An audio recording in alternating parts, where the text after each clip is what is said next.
अध्याय 721 कौशल उन्नयन। रसातल शैतान राजा अग्नि तलवार संप्रदाय को क्रोधित नहीं कर सकता क्योंकि उस संप्रदाय में उसकी योजनाओं को बाधित करने की क्षमता थी। इसके अलावा रसातल शैतान राजा और उसकी योजना के बारे में जानने के बाद भी अग्नि तलवार संप्रदाय ने कहा कि वे उनकी मदद नहीं करेंगे और साथ ही उन्होंने ये भी कहा कि वे उन्हें बाधित नहीं करेंगे। इसलिए परिवार के मुखिया के सुझाव को सुनने के बाद रसातल शैतान राजा ने उन्हें अपने सहयोगियों के साथ योजना बनाने पर ध्यान केंद्रित करने के लिए कहा। हाँ महाराज, होलोर ने राहत की सांस ली और सम्मानपूर्वक झुककर हॉल से बाहर चले गए।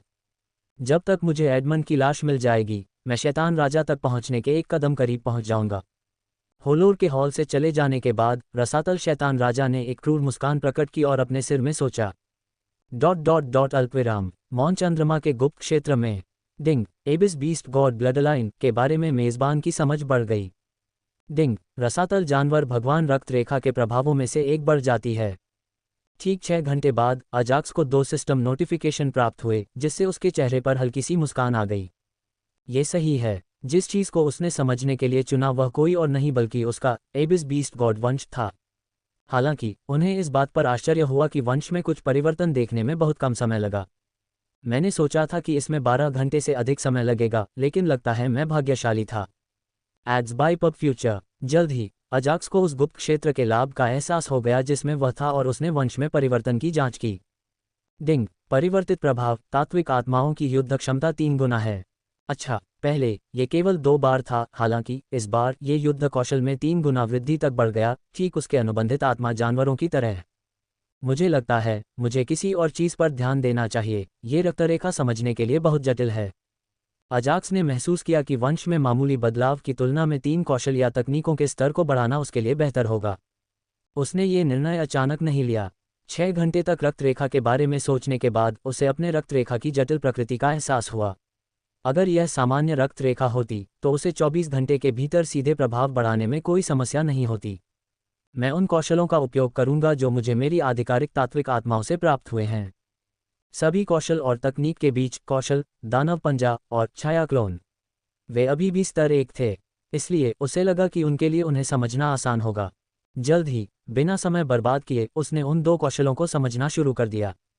1 घंटे बाद डिंग मेजबान का कौशल दानव पंजा स्तर 2 तक उन्नत हुआ। 5 घंटे बाद डिंग मेजबान का कौशल दानव पंजा स्तर 3 तक उन्नत हुआ। जैसा कि उसने उम्मीद की थी, उसे दानव पंजे को स्तर 4 तक बढ़ाने में केवल 6 घंटे लगे। अब छाया क्लोन, उन्होंने अपग्रेड कौशल की जांच करने की भी जहमत नहीं उठाई और उसी कौशल पर ध्यान केंद्रित नहीं किया क्योंकि इसे समझने में उन्हें 12 घंटे से अधिक या शायद उससे भी अधिक समय लग सकता था।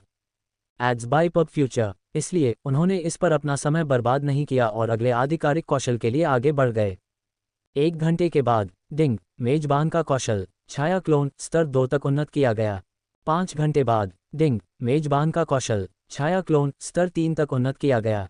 इसी तरह अपने दूसरे आधिकारिक कौशल को स्तर 3 तक बढ़ाने में उन्हें 6 घंटे का समय लगा। ओह, अंतिम सिस्टम अधिसूचना देखने के बाद अजाक्स ने राहत की सांस ली क्योंकि उसने अपने लिए जो लक्ष्य निर्धारित किया था वह सफलतापूर्वक पूरा हो गया था। फिर भी उन्होंने समय बर्बाद नहीं किया और अपना ध्यान अपने स्तर के शीर्षक कीमिया पागल पर केंद्रित कर दिया क्योंकि उनके पास इससे कम कुछ भी समझने के लिए पर्याप्त समय नहीं था। आवारा साधकों के अनुसार वे यहाँ केवल 24 घंटे ही रुक सकते थे। अब तक उन्होंने रक्तरेखा, दानव पंजा और छाया क्लोन के लिए 6 घंटे का अंतराल इस्तेमाल किया जिससे उनके पास केवल 6 घंटे ही बचे। इसलिए उन्होंने उस शीर्षक पर ध्यान दिया जो सभी कौशलों और तकनीकों में सबसे निम्न है। मैंने अपनी सभी साधना तकनीकों को एक स्तर तक बढ़ा दिया। मैंने अपनी मुख्य साधना के साथ साथ क्षमता फल से प्राप्त सभी कौशल को एक स्तर तक बढ़ा दिया। सभी युवा साधक कुछ न करने के विशेष प्रशिक्षण को लेकर उत्साहित थे तथा इस प्रकार के प्रशिक्षण की और अधिक मांग कर रहे थे। मैंने अपने वंश में वृद्धि की है और अब मैं अस्थायी रूप से एक प्रमुख क्षेत्र को बढ़ा सकता हूँ। Ads by PubFuture. Pauline ने किसी भी साधना तकनीक या अपने आधिकारिक कौशल पर ध्यान केंद्रित नहीं किया, इसके बजाय उसने अपने रक्तवंश पर ध्यान केंद्रित किया जो उसके द्वारा छुए गए प्रत्येक व्यक्ति की शक्ति को अस्थायी रूप से बढ़ा सकता था। हालांकि लक्ष्यों की अधिक संख्या उस पर बहुत अधिक दबाव डालेगी। मैंने अपने सभी 3 आधिकारिक कौशल को स्तर 2 से स्तर 3 तक बढ़ा दिया। बहुत बढ़िया। जहां तक लेवी का प्रश्न है, वह इस समय की उपलब्धियों से बहुत अधिक उत्साहित था। इसके अलावा उसने स्तर 3 में भी सफलता प्राप्त की क्योंकि वह साइलेंट मून में प्रवेश करने से पहले स्तर 3 तक पहुंचने से केवल 1 इंच दूर था। सबको अब केवल 6 घंटे बचे हैं इससे पहले कि तुम अपनी समग्र अवस्था से बाहर आओ, इसलिए इसका सही उपयोग करो। एक और बात, अब से तुम्हारी समझने की गति पहले के 18 घंटों की तुलना में दोगुनी हो जाएगी। जैसे ही अजाक्स कीमिया पागल को समझने वाला था, उसने अपने कानों के पास एल्डरसेंड्रा की आवाज़ सुनी। केवल उसे ही नहीं बल्कि सभी को एल्डरसेंड्रा से एक ही आवाज़ मिली, जिससे वे उत्साहित हो गए और उन्होंने अपनी योजनाएं बदल दीं। मैं बादलों की सीढ़ियों को स्तर 4 तक बढ़ा दूंगा। चूंकि उसका सिर शांत था, इसलिए उसकी सोचने की शक्ति भी तेज थी और उसने क्लाउड स्टेप्स को चुना क्योंकि वह अन्य चीज़ों की तुलना में इसे स्तर 4 तक बढ़ाने के लिए पर्याप्त आश्वस्त था। इसलिए बिना किसी हिचकिचाहट के उन्होंने सीधे स्तर 3 क्लाउड चरणों को समझना शुरू कर दिया। जब हम इस उम्र में थे तब ऐसे संसाधन नहीं थे, अन्यथा हम पहले ही राजा क्षेत्र के साधक बन गए होते। दूर से युवा साधकों को देखकर एल्डर रेमन ने आह भरी, हालांकि अपने हृदय की गहराई में वह अपने निजी शिष्यों के लिए खुश थे। एक बार जब किसी साधक की उम्र पूरी हो जाती है तो सामान्य खेती के संसाधनों का उस पर कोई असर नहीं होता। इसके अलावा सभी घुमंतु साधकों की खेती की तकनीक और कौशल बहुत ऊंचे होते हैं, इसलिए वे युवा साधकों के समान खेती के संसाधनों का उपयोग नहीं कर सकते। जो काम हम नहीं कर सकते वह हमारे निजी शिष्यों द्वारा पूरा किया जाएगा, इसलिए चिंता करने की कोई आवश्यकता नहीं है। गिल्ड मास्टर ने एल्डर रेमन के कंधे को थपथपाया और 6 घंटे खत्म होने का इंतजार किया। जैसे ही 6 घंटे पूरे हो जाएं, चलो बिना समय बर्बाद किए उन्हें अपने गुप्त क्षेत्र में ले चलते हैं। गिल्ड मास्टर अपना समय बर्बाद नहीं करना चाहता था, इसलिए उसने अपने दोस्तों से तैयार रहने को कहा। क्लाउड स्टेप से संबंधित अवधारणाएं प्रत्येक बीतते सेकंड के साथ स्पष्ट होती गईं और अजाक्स ने इस पर अधिक गहराई से विचार किया। स्तर 3 कौशल को समझने की तुलना में स्तर 4 कौशल को समझना बहुत अधिक कठिन है और सभी स्तर 3 कौशल और साधना तकनीकों में से अजाक्स ने स्तर 3 क्लाउड स्टेप्स को चुना क्योंकि यह अन्य चीज़ों की तुलना में कम जटिल है। एक के बाद एक घंटे बीतते गए और जल्द ही 6 घंटे खत्म होने वाले थे। हालांकि अजाक्स अभी भी स्तर 4 के जोरदार कदमों को समझ नहीं पाया था। डिंग, क्लाउड चरणों में समझ प्राप्त करने के लिए मेजबान को बधाई। जब उसने सोचा कि वह सफल होने वाला है तो अजाक्स को सिस्टम नोटिफिकेशन मिल गया। हालांकि सिस्टम यहीं नहीं रुका, बल्कि एक और सिस्टम नोटिफिकेशन भेजकर उसे आश्चर्यचकित कर दिया। बिजली के बादल के कदम। डिंग, क्लाउड स्टेप्स साधना तकनीक के बारे में मेजबान की समझ इतनी अधिक हो गई है कि वह आंदोलन तकनीक के उच्चतर संस्करण में विकसित हो सकता है। डिंग, इसे सफलतापूर्वक लेवल 1 लाइटनिंग क्लाउड स्टेप्स में विकसित किया गया है। कृपया यूजर इंटरफेस में तकनीक खोलें। जब उसने अपने सामने 2 सिस्टम नोटिफिकेशन देखे तो अजाक्स को गहरा सदमा लगा। खेती की तकनीक कैसे विकसित हो सकती है? उनके दिमाग में केवल यही विचार था, क्योंकि उनकी जानकारी के अनुसार ऐसा कोई अभिलेख नहीं था कि किसी ने साधना तकनीक विकसित की हो। कौशल और साधना तकनीकें पूरी तरह से 2 अलग अलग चीजें हैं। कौशल को कुछ कठिनाई के साथ विकसित किया जा सकता है, हालांकि साधना तकनीकें अलग अलग हैं। तो वह पूरी तरह से हैरान रह गया और बिना समय बर्बाद किए उसने अपनी नई खेती तकनीक की जानकारी की जांच की। चूंकि 24 घंटे का समय पूरा होने में केवल कुछ मिनट ही बचे थे, इसलिए उन्होंने अब तक अपग्रेड की गई सभी चीज़ों की जांच शुरू करने का निर्णय लिया। डिंग, खेती तकनीक का नाम बिजली बादल कदम। ग्रेड लीजेंड निम्न। प्रभाव 1 10 मीटर के दायरे में कहीं भी टेलीपोर्ट कर सकते हैं। 2 1 घंटे के लिए कल्टीवेटर की अधिकतम गति का 3 गुना। बेशक सबसे पहले उन्होंने नई उन्नत खेती तकनीक की जांच की और तकनीक के प्रभावों को जानने के बाद वह हंसने लगे, लेकिन ये याद करते हुए कि वह आवारा किसानों की निगरानी में थे, उन्होंने हंसना बंद कर दिया। यह एक लीजेंड ग्रेड खेती तकनीक है। यह उनकी पहली लीजेंड ग्रेड तकनीक थी, इसलिए वह बहुत उत्साहित थे और तकनीक का परीक्षण करना चाहते थे। हालांकि उन्होंने सोचा कि वह इसे किसी और समय पर करेंगे। इसके बाद उन्होंने प्रभावों की जांच शुरू की। तो अब मैं टेलीपोर्ट कर सकता हूँ। क्या शानदार प्रभाव है। Ads by PubFuture. Ajax ने खुद को शांत किया और अनजाने में ही कान से कान तक मुस्कुराने लगा। अचानक अजाक्स को कुछ सूझा और उसने सिस्टम से पूछा, क्या मैं तकनीक के स्तर को उन्नत कर सकता हूँ? चूंकि तकनीक केवल स्तर 1 की थी, इसलिए अजाक्स को लगा कि वह प्रकृति के सार के साथ इसे स्तर 2 तक उन्नत कर सकता है। डिंग, हाँ, उसके प्रश्न का सिस्टम ने उत्तर दिया। हालांकि इससे पहले कि वह मुस्कुरा पाता, सिस्टम की अगली अधिसूचना ने उसे कड़वाहट से अपना सिर हिलाने पर मजबूर कर दिया। डिंग, बिजली बादल चरणों के स्तर को उन्नत करने के लिए 3 आवश्यकताएं हैं। 1 पहले प्रभाव का 100 बार उपयोग करें। 2 दूसरे प्रभाव का 10 बार उपयोग करें। 3 प्रकृति के सार की 10,000 इकाइयाँ। अजाक्स के पास सिस्टम से कहने के लिए कोई शब्द नहीं बचे थे। उसने बस अपना सिर हिलाया और प्रकृति के सार का उपयोग करके इसे उन्नत करने से पहले पहली 2 आवश्यकताओं को पूरा करने का निर्णय लिया। सब लोग, अब जाने का समय हो गया है। इससे पहले कि वह अपने 2 अन्य कौशलों की जांच कर पाता, गिल्ड मास्टर अपने अनुबंधित स्पिरिट बीस्ट लिविड ग्रिफिन के साथ दूरी पर प्रकट हुआ।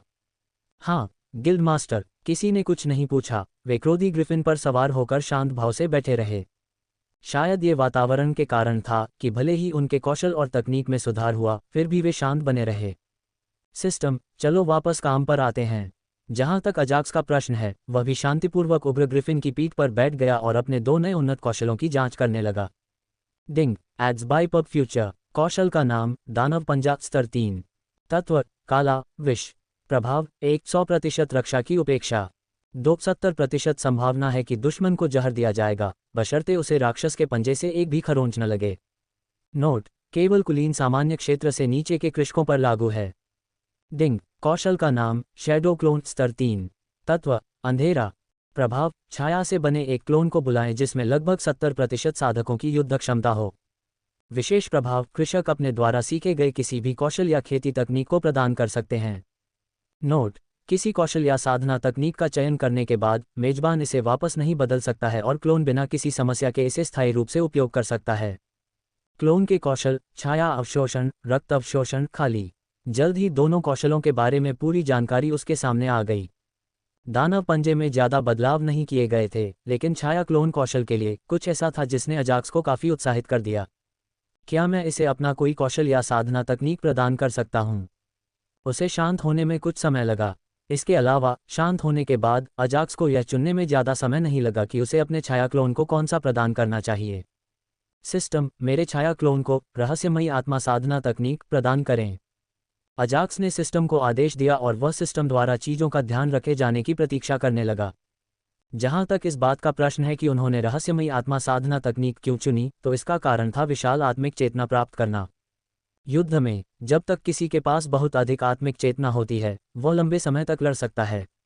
अजाक्स के पास पहले से ही लड़ाई में उसकी मदद करने के लिए कई मौलिक आत्माएं और आत्मिक जानवर हैं। हालांकि अब उसे एक ऐसे युद्ध साथी की जरूरत थी जो लंबे समय तक लड़ सके। Ads by PubFuture. Ding मेजबान के छाया क्लोन को रहस्यमयी आत्मा साधना तकनीक प्रदान करना। डिंग आत्मसात पूरा हुआ। डिंग अब से छाया क्लोन को स्तर 3 रहस्यमय आत्मा साधना तकनीक का लाभ भी मिलता है।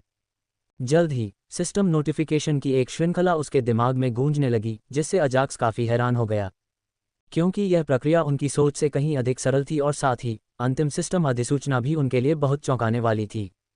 क्या कुछ गड़बड़ है, अजाक्स?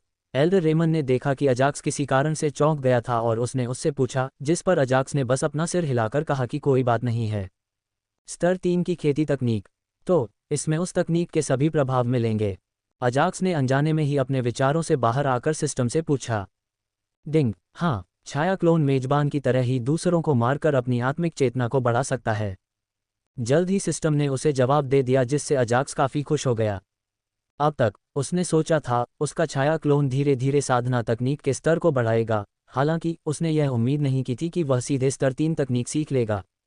आत्मिक चेतना क्षमता में 1 या 2 इकाई की वृद्धि प्राप्त करने के बजाय दुश्मनों को मारकर 10% की वृद्धि प्राप्त करना बेहतर है। अजाक्स लगातार कान से कान तक मुस्कुरा रहा था।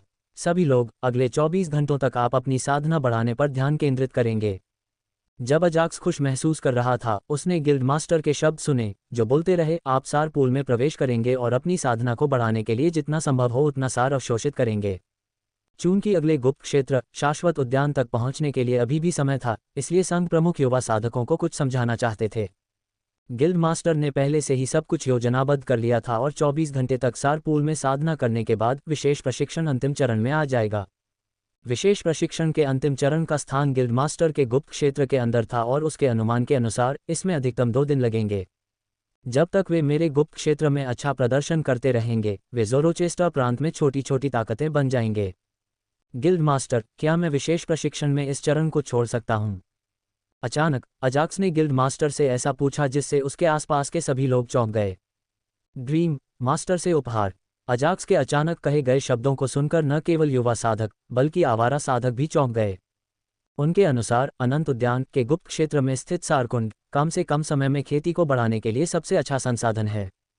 एल्डर रेमन ने लगभग 20 वर्षों तक सारकुंड को उसमें प्रकृति का सार संग्रह करने दिया और साथ ही उन्होंने आज के लिए कुंड में कई समृद्ध सार संपन्न संसाधन भी डाले, जहां उनके निजी शिष्य उनका उपयोग कर सकते थे। इसके अलावा सभी युवा साधकों में से उन्होंने महसूस किया कि अजाक्स ही वह व्यक्ति था जिसे विशेष प्रशिक्षण कार्यक्रम के इस विशिष्ट चरण की आवश्यकता थी, क्योंकि उसकी साधना सबसे निम्न है। यहाँ तक कि नील भी शीर्ष अभिजात कमांडर क्षेत्र तक पहुँच गया था और सामान्य क्षेत्र में प्रवेश करने से केवल 1 इंच दूर था, जबकि अजाक्स अभी भी स्तर 9 के अभिजात कमांडर क्षेत्र में था। क्यों? गिल्ड मास्टर ने अपने मन में सारे सवाल दबा दिए और अजाक्स से इसका कारण पूछा। यदि अजाक्स सारकुंड में प्रवेश नहीं करना चाहता था, तो वे उसे बलपूर्वक उसमें प्रवेश करने और उसमें खेती करने के लिए मजबूर नहीं कर सकते थे। मेरे गुरु ने कहा कि अगर मैं सारकुंड में प्रवेश करता हूं, तो अन्य लोग ज़्यादा लाभ नहीं उठा पाएंगे। वह पहले से ही आपके प्रशिक्षण से प्रसन्न थे और उन्होंने मुझे यह मध्यस्तरीय आत्मा पत्थर और यह पानी देने के लिए कहा। बोलते समय उसने अपनी सूची से एक हरे रंग का स्पिरिट स्टोन निकाला और अपने मिनी थंडर पूल से पानी से भरा एक छोटा लौकी निकाला और उन्हें गिल्ड मास्टर को दे दिया। उन्होंने दूसरों को प्रतिक्रिया देने का समय दिए बिना कहा, उन्होंने सुझाव दिया कि इस मध्य स्तर के स्पिरिट स्टोन को थंडर दायरे के पानी के साथ सार कुंड में डालने से प्रकृति के सार की शुद्धता बढ़ जाएगी। क्या? एक बार फिर गिल्ड मास्टर के हाथों में सामान देखकर सभी लोग हैरान रह गए। हालांकि यह पहली बार नहीं था कि उन्होंने मध्य स्तर का स्पिरिट स्टोन देखा था, फिर भी घुमंतु साधक हैरान थे, क्योंकि वर्तमान में उनके पास एक भी मध्य स्तर का स्पिरिट स्टोन नहीं है, क्योंकि वे पहले से ही अपनी साधना के लिए उनका उपयोग कर रहे थे। Ads by PubFuture. हालांकि मध्य स्तर का स्पिरिट स्टोन उससे तुलनीय नहीं है जो अजाक्स को विशेष प्रशिक्षण से अब तक मिला था। यह एक दुर्लभ वस्तु है और जब तक कोई शीर्ष जनरल दायरे का साधक मध्य स्तर का स्पिरिट स्टोन इस्तेमाल करता है, तो वह तत्काल ही शीर्ष जनरल दायरे में पहुंच जाएगा। चाहे जो भी हो, अजाक्स को लगा कि उसे इतना लाभ हुआ है कि उसके पास उन्हें देने के लिए कोई अच्छी वस्तु नहीं है। दरअसल उसने क्षमता को मजबूत करने वाली गोलियां देने के बारे में सोचा, लेकिन उसे लगा कि वे पर्याप्त नहीं हैं। 3 क्षमता फलों में से उसने एक फल को परिष्कृत किया और शेष 2 फलों से वह केवल 2 और गोलियां प्राप्त कर सका, जो भटकने वाले साधकों के लिए पर्याप्त नहीं होंगी। युवा साधकों की तो बात ही छोड़िए। अहम। गिल्ड मास्टर ने अपना संयम संभाला और गला साफ करते हुए कहा, अजाक्स, कृपया हमारी ओर से अपने मास्टर को धन्यवाद दें। गिल्ड मास्टर कोई मामूली साधक नहीं है और बिना किसी हिचकिचाहट के उसने वस्तुएं लीं और अजाक्स से अपने गुरु को धन्यवाद देने के लिए कहा। यदि उनके निजी शिष्य न होते तो गिल्ड मास्टर उन वस्तुओं को नहीं लेता, क्योंकि उनका उस पर या उसके साथी घुमंतु साधकों पर कोई प्रभाव नहीं पड़ता। वह हमेशा हम पर नजर रखता है। अजाक्स ने हल्की मुस्कान के साथ गिल्ड मास्टर को जवाब दिया। उसके शब्द सुनकर गिल्ड मास्टर और अन्य लोग कांप उठे, क्योंकि वे शक्तिशाली ड्रीम मास्टर की उपस्थिति को महसूस करने में असमर्थ थे। तो अगले 24 घंटों में आप क्या करने वाले हैं? चूंकि अजाक्स सारपूल प्रशिक्षण में से एक को छोड़ना चाहता था, इसलिए गिल्ड मास्टर ने उससे पूछा कि वह क्या करेगा। मेरे गुरु ने मुझे एक सरल कार्य दिया था कि मैं शापित जंगल के भीतरी भाग में प्रवेश करूं और कुछ समय तक प्रशिक्षण प्राप्त करूं, ताकि मैं विशेष प्रशिक्षण से प्राप्त क्षमताओं को समझ सकूं। अजाक्स ने पहले से ही योजना बना ली थी कि उसे क्या कहना है और उसने बिना कोई गलती किए गिल्ड मास्टर को सब कुछ बता दिया। जब तक अजाक्स के वाक्यों में मास्टर शब्द था, तब तक घुमक्कड़ साधक कभी और प्रश्न नहीं पूछते थे, क्योंकि उन्हें डर था कि इससे अजाक्स के सिर में बैठे स्वप्न मास्टर को चिढ़ होगी।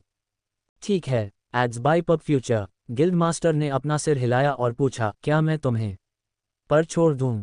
कोई ज़रूरत नहीं गिल्ड मास्टर, मैं यहाँ से जा सकता हूँ। इससे पहले कि गिल्ड मास्टर अपनी बात पूरी कर पाता, अजाक्स ने उसे बीच में रोक दिया। ठीक है, मैं ग्रिफिन को ज़मीन पर उतारने के लिए नियंत्रित करूँगा। फिर कोई ज़रूरत नहीं गिल्ड मास्टर, मैं अब जा रहा हूँ। एक बार फिर उसने गिल्ड मास्टर के शब्द समाप्त होने तक इंतजार नहीं किया और क्रोधित ग्रिफिन से नीचे कूदने से पहले सभी की ओर हाथ हिलाया। उद्धरण उद्धरण। आवारा किसान अवाक रह गए। उद्धरण उद्धरण। सभी युवा किसान अवाक रह गए।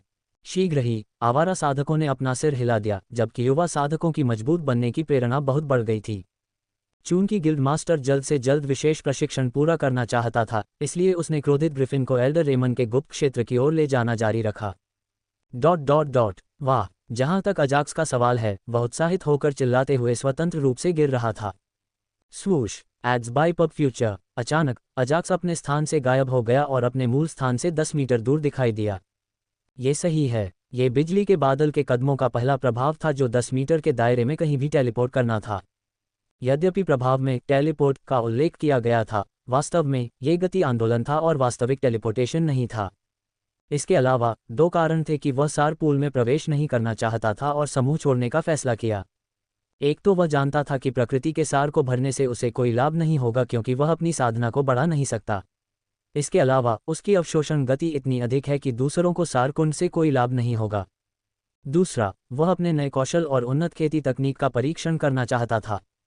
अब मैं जंगल के भीतरी भाग में आत्मिक पशुओं को मारकर उनकी परीक्षा लूंगा।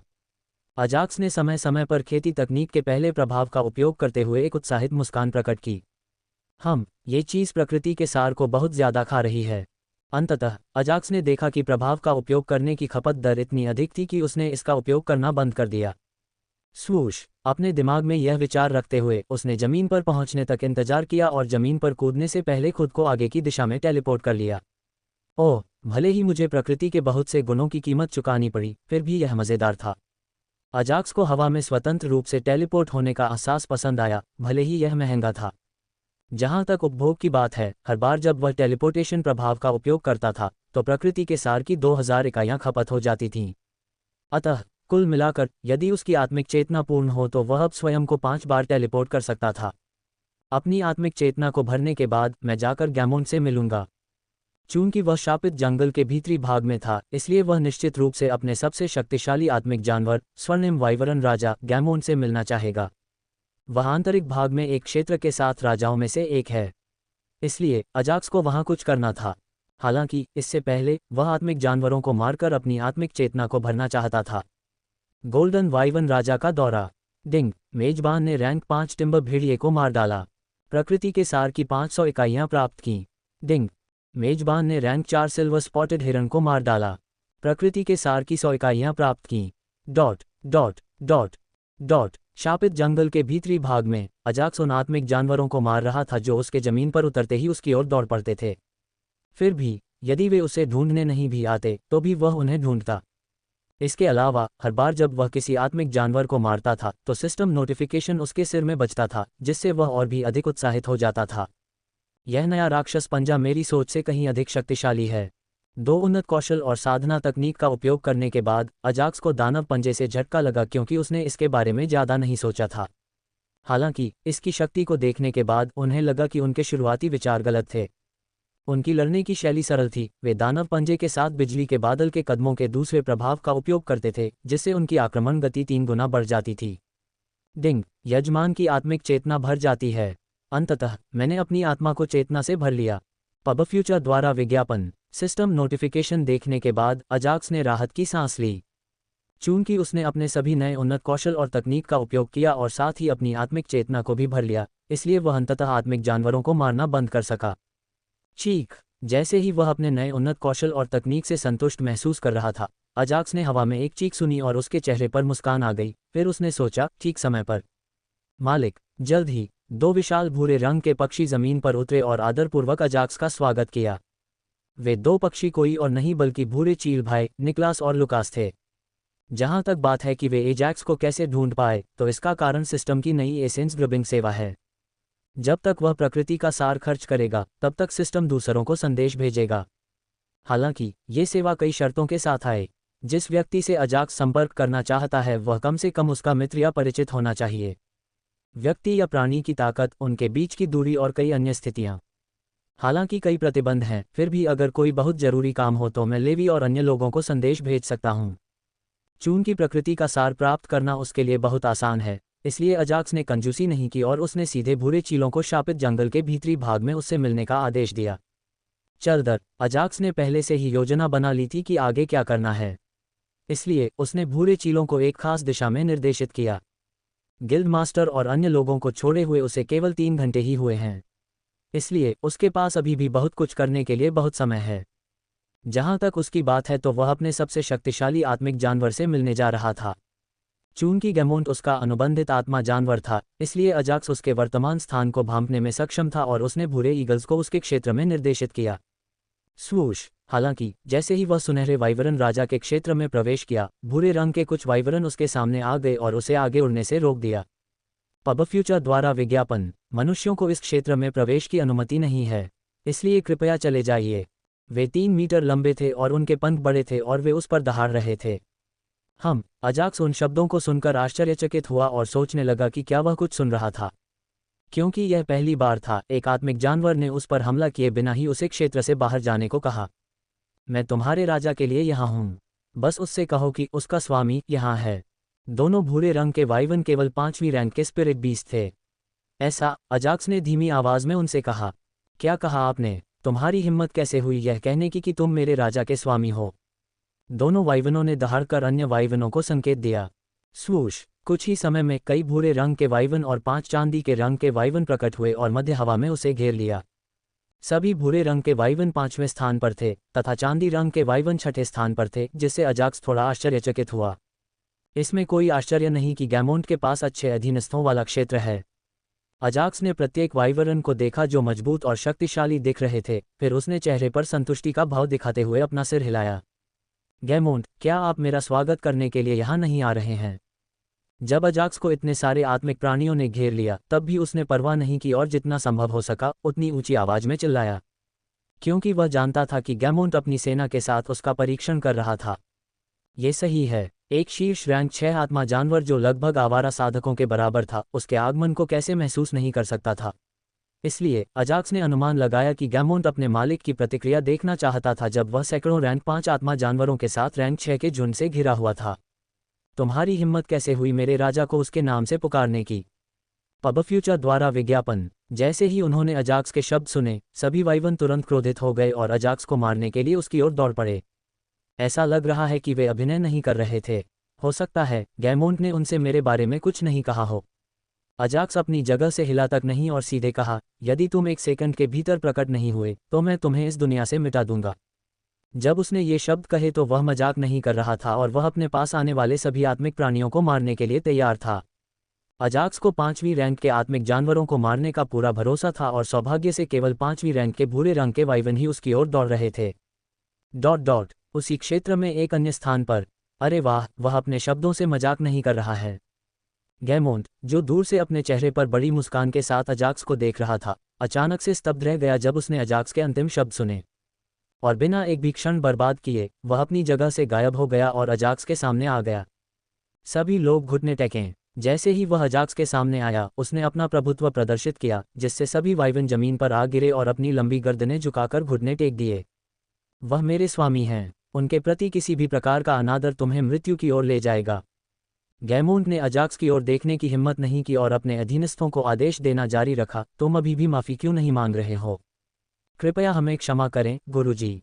चूंकि अजाक्स उनके राजा का स्वामी था इसलिए उन्होंने उसे भी स्वामी कहा और उससे क्षमा मांगी। कोई बात नहीं, अजाक्स उन पर उसे रोकने के लिए बिल्कुल भी नाराज नहीं था क्योंकि वह जानता था कि उन्होंने कुछ भी गलत नहीं किया था, वे तो बस अपना काम कर रहे थे। इसके अलावा उन्हें गोल्डन वाइवन राजा द्वारा उन्हें प्रशिक्षित करने का तरीका भी पसंद आया। मास्टर, चलो उसकी खेती की मांद के अंदर बात करते हैं। जल्द ही गैमोंट ने अजाक्स को एक विशाल खेती की मांद में ले गया जो प्रकृति के कुछ अच्छे सोने के सार से भरा था। गोल्डन वाइवन राजा एक विशेष प्रकार का आत्मिक जानवर है जो अपनी साधना बढ़ाने के लिए प्रकृति के स्वर्ण सार का उपयोग करता है। गुरुजी, मैं आपके आने का इंतजार कर रहा था। वास्तव में अजाक्स की तुलना में गैमोंट अजाक्स से मिलने के लिए अधिक उत्साहित था क्योंकि जितना अधिक वह अजाक्स के साथ बातचीत करता था उतना ही अधिक वह अजाक्स के बारे में समझ सकता था और वह कैसे उसे एक गोल्डन ड्रैगन राजा के रूप में विकसित करने में मदद करने की योजना बना रहा है। इससे पहले मुझे अपने क्षेत्र और आंतरिक भाग के अन्य क्षेत्रों के बारे में बताएं। अजाक्स ने पत्थर के बिस्तर पर बैठते हुए शांतिपूर्वक गैमोंट से पूछा। गैमोंट की सेना। इससे पहले जब सिस्टम ने उसे गैमोंट के साथ अनुबंध करने और उसके क्षेत्र पर कब्जा करने का मिशन दिया था तो अजाक्स समझ गया था कि सिस्टम अन्य क्षेत्रों पर विजय प्राप्त करने या अन्य आत्मा जानवर राजाओं से अपने क्षेत्र की रक्षा करने के लिए और अधिक मिशन देगा। इसलिए अजाक्स अन्य क्षेत्रों और गैमोंट के अधीन सेना के बारे में कुछ जानकारी प्राप्त करना चाहता था। मेरे सहित 12 आत्मिक पशु राजा हैं जिनके पास अपना क्षेत्र और सेना है। गैमोंट ने एक पल के लिए अजाक्स को देखा और अपनी व्याख्या शुरू की। उन्हें उनकी ताकत के आधार पर 1 से 12 तक रैंक किया गया था और इन रैंकों के साथ उनके क्षेत्र का फैसला किया जाएगा।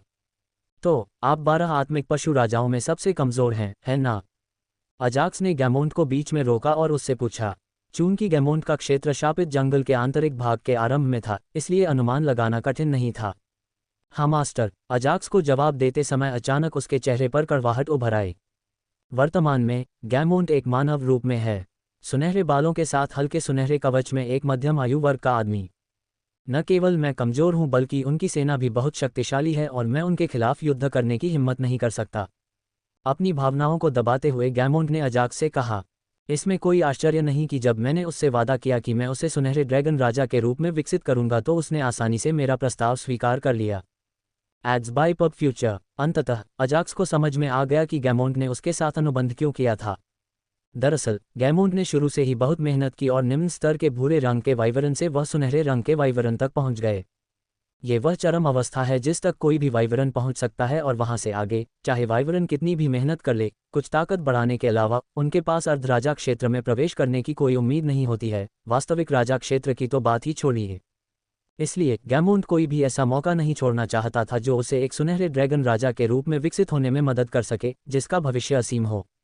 जहां तक उनकी सेनाओं की वास्तविक ताकत का सवाल है, मुझे कोई स्पष्ट जानकारी नहीं है, क्योंकि बहुत समय हो गया है जब किसी ने अन्य आत्मिक पशु राजाओं के खिलाफ युद्ध छेड़ा हो। जब अजाक्स अपने विचारों में डूबा हुआ था, गैमोंड ने अन्य आत्मिक पशु राजाओं और उनके क्षेत्रों के बारे में बताना समाप्त किया। अजाक्स अपने विचारों से बाहर आया। हालांकि जब उसने गैमोंड के शब्द सुने तो उसके चेहरे पर एक उलझन भरी झलक दिखाई दी, क्योंकि मनुष्यों की तुलना में आत्मिक जानवर एक दूसरे से ज्यादा लड़ना पसंद करते हैं। इसलिए अजाक्स को लगा कि आत्मिक जानवर राजाओं के साथ कुछ गड़बड़ है, क्योंकि वे इतने लंबे समय तक नहीं लड़े।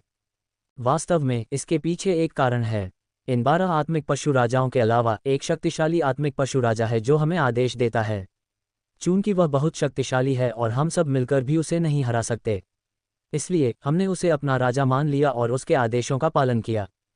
गैमोंड अजाक्स के चेहरे पर उलझन भरे भाव का कारण समझ गया और बिना समय बर्बाद किए उसे समझा दिया। क्या? जहां तक अजाक्स का प्रश्न है, वह ये शब्द सुनकर पूरी तरह से स्तब्ध रह गया। एक आत्मिक पशु राजा जिसे 12 आत्मिक पशु राजाओं द्वारा नहीं हराया जा सकता था, जो आवारा साधकों के बराबर थे। इसलिए निश्चित रूप से उसे ये सुनकर झटका लगा होगा। Ads by PubFuture. इसके अलावा उन्होंने कहा कि उन्होंने मनुष्यों के साथ एक समझौता किया है कि उन्हें शापित जंगल के भीतरी भाग में प्रवेश नहीं करना चाहिए। यदि वे भीतरी भाग में प्रवेश करते हैं तो आत्मिक जानवर उन्हें बिना किसी हिचकिचाहट के मार सकते हैं, और यही नियम भीतरी भाग के आत्मिक जानवरों पर भी लागू होता है कि उन्हें शापित जंगल के मध्य भाग को मनुष्यों के हाथों कभी भी मारे जाने के अपने जोखिम पर ही पार करना चाहिए। उसने ये भी शर्त रखी कि हमें दूसरों के विरुद्ध तभी युद्ध करना चाहिए जब दोनों आत्मिक पशु राजा इसके लिए तैयार हों, और क्षेत्र के प्रत्येक आत्मिक पशु को सावधानीपूर्वक प्रशिक्षित करने की आवश्यकता थी और उसे दूसरों को नहीं मारना चाहिए। डॉट डॉट डॉट इन सभी परिस्थितियों ने सभी को परेशान और परेशान कर दिया है, इसलिए वे अपनी आज़ादी पाने से पहले उसके मरने का इंतजार कर रहे हैं।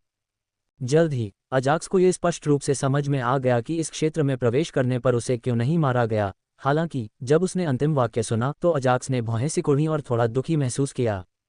एक आत्मिक पशु राजा जो अन्य आत्मिक पशु राजाओं को नियंत्रित रखता है, उसे नहीं मरना चाहिए, अन्यथा आत्मिक पशु राजा जो खून के भूखे हैं मानव संसार पर युद्ध छेड़ना शुरू कर देंगे। अब तक अजाक्स सोचता था कि उच्च स्तरीय आत्मिक जानवरों द्वारा मनुष्यों पर आक्रमण न करने का कारण भाड़े के सैनिकों का संघ, शाही परिवार, शीर्ष 3 संप्रदाय और महान परिवार थे। हालांकि उसने कभी यह उम्मीद नहीं की थी कि एक आत्मिक पशु राजा मनुष्यों और आत्मिक पशुओं को एक दूसरे से लड़ने से रोकेगा।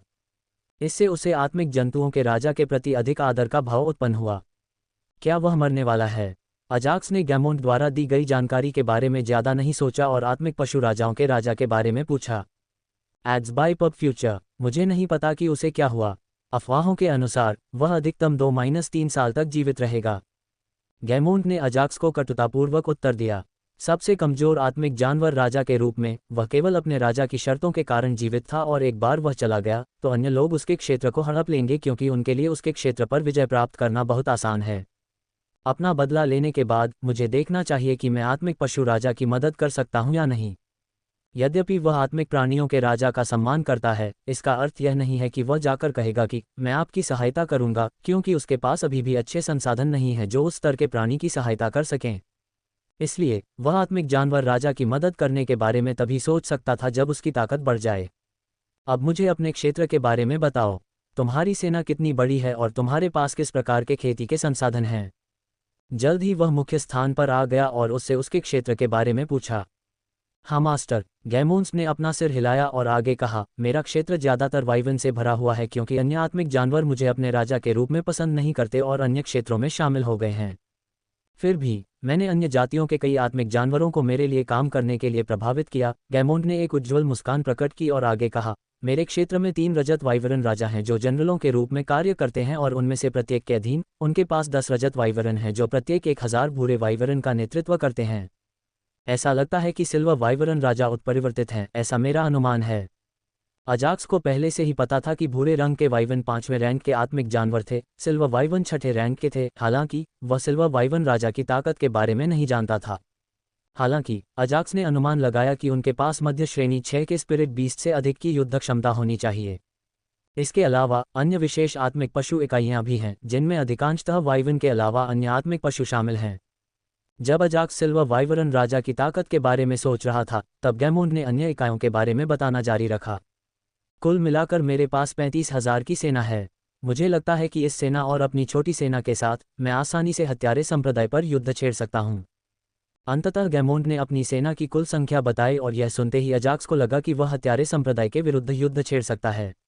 सफलता दर 3 अंतिम चरण रैंक 6 स्पिरिट बीस्ट्स, 30 मध्य चरण rank 6 spirit beasts, 30,000 rank 5 spirit beasts के साथ साथ रैंक 6 के 5,000 स्पिरिट बीस्ट्स और वाइवन के अलावा रैंक 5 स्पिरिट बीस्ट्स। इसके अलावा मौलिक आत्माओं और अनुबंधित आत्मिक जानवरों की अपनी सेना को जोड़कर अजाक्स को लगा कि हत्यारे संप्रदाय को नष्ट करना एक आसान काम था। हालांकि उन्होंने 2 कारणों से युद्ध छेड़ने के विचार को तुरंत अस्वीकार कर दिया। 1. आत्मिक पशु राजाओं के राजा क्रोधित हो जाएंगे और गैमोंड के क्षेत्र से अपनी सुरक्षा हटा लेंगे। दूसरे के लिए ज़रोचेस्टर प्रांत की शीर्ष शक्तियां ये पसंद नहीं करेंगी कि कुछ आत्मिक जानवर प्रांत के किसी संप्रदाय पर युद्ध छेड़ें, क्योंकि अगर वे ऐसा करने देंगे तो भविष्य में वे भी नष्ट हो सकते हैं। इसलिए वे आत्मिक जानवरों को मारने के लिए हत्यारे संप्रदाय के साथ गठबंधन करेंगे। यहाँ तक कि यदि एक भी महान परिवार हत्यारे संप्रदाय के साथ गठबंधन कर लेता तो भी अजाक्स के पास हत्यारे संप्रदाय को नष्ट करने का पर्याप्त आत्मविश्वास नहीं था। शीर्ष संप्रदायों या शाही परिवार की तो बात ही छोड़िए। इसके अलावा गिल्ड मास्टर उनका समर्थन करेगा, क्योंकि युद्ध में कई निर्दोष लोगों की जान चली जाएगी। गिल्ड मास्टर और उसके दोस्तों ने संप्रदायों पर हमला नहीं किया। इसका एक कारण यह था कि इससे कई निर्दोष लोगों की जान जा सकती थी।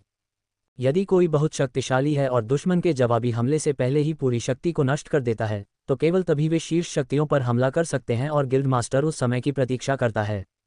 इसके अलावा यह महज एक नाटक था जब वह क्रोधित दिखाई देता था और शीर्ष शक्तियों से विभिन्न वस्तुएं एकत्र करता था। गुरुजी, क्या हम मेरे विकास के बारे में बात करें?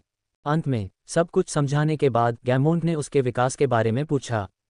यद्यपि अजाक्स ने 1 वर्ष का समय मांगा था, लेकिन गैमोंड इसके बारे में अधिक जानने की अपनी इच्छा को नियंत्रित करने में असमर्थ था। हालांकि वह ये नहीं जानता था कि अजाक्स ने अब तक उसके विकास के बारे में सोचा भी नहीं था। Ads by PubFuture. Ajax ने अपना सिर हिलाया और शांति से अपने दिमाग में सिस्टम से पूछा, सिस्टम, एक वाइवरन को ड्रैगन में विकसित करने के लिए क्या तरीके हैं? वह पहले से ही एक वाइवन को ड्रैगन में विकसित करने का एक तरीका जानता था, हालांकि उस विधि की सफलता दर बहुत कम है। इसलिए अजाक्स ने सिस्टम से पूछा कि क्या कोई अन्य विधियां हैं। यदि कोई नई विधि नहीं है तो वह विनाशकारी गोधूली ड्रैगन के रक्तसार का उपयोग करने की एकमात्र विधि के साथ जाएगा। डिंग, मेजबान को प्रकृति के सार की 1000 इकाइयों का भुगतान करना होगा। हमेशा की तरह सिस्टम ने प्रकृति के सार के बारे में पूछना शुरू कर दिया और अजाक्स ने सिस्टम द्वारा उसके पहले प्रश्न का उत्तर दिए जाने से पहले ही प्रकृति के सार की आवश्यक मात्रा खर्च कर दी।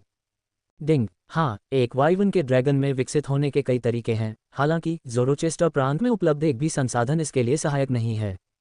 तब सिस्टम के शुरुआती शब्दों ने उसे खुश कर दिया, हालांकि अगले शब्दों ने उसे सिर हिलाने पर मजबूर कर दिया। डिंग, सिस्टम की ओर से होस्ट के लिए एक निःशुल्क सुझाव। डिंग, एड्स बाय पब फ्यूचर, कृपया सामान्य क्षेत्र में प्रवेश करें। गोल्डन वाइवरन राजा के ड्रैगन में विकसित होने की संभावना बढ़ जाएगी। जल्द ही उसके सामने 2 सिस्टम नोटिफिकेशन प्रकट हुए, जिससे अजाक्स ने अपना सिर हिलाया। हालांकि उसके दिल के अंदर उसने सोचा, यदि आप मुझे कोई एक खतरे की रेटिंग मिशन नहीं देते हैं तो मैं अपनी खेती कैसे बढ़ाऊंगा? यद्यपि सिस्टम ने उन शब्दों को सुना, फिर भी उसने हमेशा की तरह अजाक्स को उत्तर नहीं दिया। मास्टर, मास्टर, गैमोंड की चीख से अजाक्स उसकी अचंभे से जाग गया। हाँ, अजाक्स ने अपना सिर हिलाया और जवाब दिया, हालांकि मेरे पास शुद्ध ड्रैगन का रक्तसार है, लेकिन आपके विकसित होने की संभावना केवल 1% है। इसलिए मेरा सुझाव है कि आप कुछ महीनों तक प्रतीक्षा करें जब तक कि मैं अधिक सफलता दर वाला कोई अन्य तरीका न खोज लूं। मास्टर, आपके पास शुद्ध ड्रैगन का विशेष रक्तसार है। अजाक्स की बातें सुनकर गैमोंड एक क्षण के लिए चौंक गया, लेकिन बाद में उत्साहित हो गया। इससे पहले जब उसने अपने अधीनस्थों को छोटे हिमसिंह राजा को मारने का आदेश दिया था ताकि उसका रक्तसार प्राप्त किया जा सके, तो केवल 0.01% की संभावना थी। लेकिन वह फिर भी इसे चूकना नहीं चाहता था। इसलिए एक हिमसिंह सम्राट वंश के आत्मा जानवर के रक्तसार की तुलना में एक शुद्ध ड्रैगन का रक्तसार अधिक है। यह उसकी उत्तेजना का कारण था। हाँ, जब अजाक्स ने गैमोंट की आंखों में उत्साह देखा तो उसने अपनी भौहें उठाईं, लेकिन फिर भी उसने अपना सिर हिला दिया। मास्टर, कृपया इसे मुझे दे दीजिए। मैं इसका उपयोग ड्रैगन बनने के लिए करूंगा। अगर यह विफल भी हुआ तो भी मैं जोखिम उठाने को तैयार हूं। Ads by PubFuture. Ajax से पुष्टि के बाद गैमोंट और भी अधिक उत्साहित हो गया और उसने उसे देने के लिए कहा। ये सही है। रक्तसार का उपयोग करते हुए विकास करते समय यदि कोई विफलता हुई तो गंभीर चोट लगने की संभावना निश्चित है और सबसे खराब स्थिति में वे मर भी सकते हैं। नहीं, अजाक्स ने चेहरे पर गंभीर भाव लिए गैमोंट के अनुरोध को तुरंत अस्वीकार कर दिया। मास्टर, क्यों? इस तथ्य के बावजूद कि वह पहले से ही कारण जानता था, गैमोंट ने फिर भी अजाक्स से पूछा। हालांकि अजाक्स ने उसे समझाने के लिए कुछ और जवाब दिया। चूंकि आप प्रयास करना चाहते हैं, इसलिए यदि संभावना अधिक है तो मैं आपको प्रयास करने का मौका दे सकता हूं। हालांकि इसमें असफलता की 99% संभावना है और मैं शुद्ध ड्रैगन से रक्तसार नहीं मांगना चाहता, क्योंकि इससे कुछ समय के लिए इसकी साधना रुक जाएगी। अजाक्स ने शांति से गैमोंट को जवाब दिया, जिससे गैमोंट को कुछ समझ में आया और उसने सोचा, तो मास्टर के पास एक शुद्ध ड्रैगन है। कोई आश्चर्य नहीं, वह इतना आश्वस्त था। ये सुनने के बाद गैमोंट ने रक्तसार नहीं मांगा, क्योंकि वह दूसरों को विशेष रक्तसार देने के दुष्प्रभावों को जानता था। जब साधक या आत्मिक पशु के शरीर से सामान्य रक्तसार निकाल लिया जाता है तो कुछ नहीं होगा और उन्हें केवल रक्तसार को एक बार फिर से परिष्कृत करने की आवश्यकता होगी। हालांकि विशेष रक्तसार अलग है, क्योंकि इसमें शुद्ध रक्त रेखा के निशान शामिल हैं जो सुनहरे वाइवरन राजा को सुनहरे ड्रैगन राजा में विकसित होने में मदद कर सकते हैं। विशेष रक्तसार को देकर आत्मिक पशु अपनी साधना में प्रगति को अस्थायी रूप से रोक देगा और सबसे महत्वपूर्ण बात यह है कि कुछ सप्ताह के लिए उसकी युद्ध क्षमता 50% कम हो जाएगी। यदि सफलता की दर अधिक होती तो वह उस विशेष रक्तसार को जियामोंट को दे देता। हालांकि सफलता की दर दयनीय रूप से कम थी और अजाक्स ने सोचा कि यह जोखिम उठाने लायक नहीं है। आपको अपने विकास के बारे में चिंता करने की जरूरत नहीं है, अजाक्स ने गैमोंट को सांत्वना देते हुए कहा। क्या आप भूल गए कि मैंने आपको एक सुनहरा ड्रैगन राजा बनने में मदद करने की कसम खाई थी? इसलिए बस कुछ समय प्रतीक्षा करें, इससे पहले कि मैं एक बड़ी सफलता दर के साथ एक और तरीका ढूंढूं। मैं वैसा ही करूंगा जैसा आप कहेंगे गुरुजी। ये जानने के बाद कि अजाक्स के पास अपने शस्त्रागार में एक शुद्ध रक्त वाला ड्रैगन है, सुनहरे वाइवरन राजा किसी कारण से निश्चिंत हो गया और उसने अपना सिर हिलाया। अच्छा, ये देखकर अजाक्स खुश हो गया कि गैमोंट की चिंता दूर हो गई और बोला, एक बात और है, मैं आज यहाँ आया हूँ। चूंकि उसने शापित जंगल के भीतरी भाग और गैमोंट की सेना के बारे में वह सब कुछ जान लिया था जो वह जानना चाहता था, इसलिए वह उस अंतिम काम पर पहुंचा जो वह गैमोंट के क्षेत्र में करना चाहता था और उसने पूछा, मुझे आपके क्षेत्र में कुछ निर्माण करने के लिए एक अच्छी जगह चाहिए। युद्ध जानवरों का गठन वेदी अच्छी जगह है? गैमोंट ने अजाक्स से पूछते हुए भ्रमित भाव दिखाया। हाँ, अजाक्स ने अपना सिर हिलाते हुए समझाया, ये स्थान दूसरों से अच्छी तरह छिपा होना चाहिए।